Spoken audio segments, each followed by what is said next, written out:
ধর্ম যখন বিজ্ঞানকে বলে রাস্তা ছাড়ো, বিজ্ঞান কি রাস্তা ছেড়ে দেয়? পোপের ভয়ে দেশান্তরী হয়েছিলেন লিওনার্দো দা ভিঞ্চি। সারাদিন একটা অন্ধকার ঘরের মধ্যে পায়চারি করতেন গ্যালিলিও গ্যালিলেই।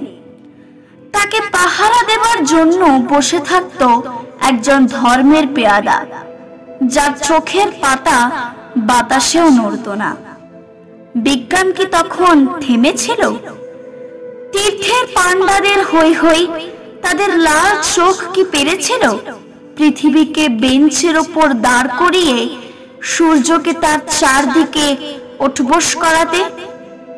ধর্ম যতদিন দুঃখী মানুষকে বেঁচে থাকার সাহস দেয়, ততদিন রাস্তা নিয়ে কারোর সঙ্গে তার ঝগড়া থাকে না। রাস্তা কারোর একার নয়, বরং তাকেই একদিন রাস্তা ছাড়তে হয়, যার স্পর্ধা আকাশ ছুঁয়ে যায়।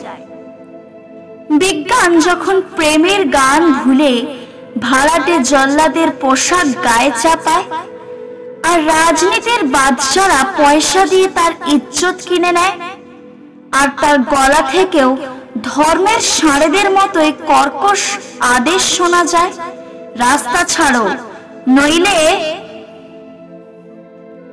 পৃথিবীর কালো সাদা হলুদ মানুষের গান, তাদের স্বপ্ন এক মুহূর্ত সেই চিৎকার শুনে থমকে তাকায়। তারপর যার যেদিকে রাস্তা সেদিকে মুখ করেই তারা সামনে আরো সামনে এগিয়ে যায়। কেউ কাউকে রাস্তা ছেড়ে দেয় না।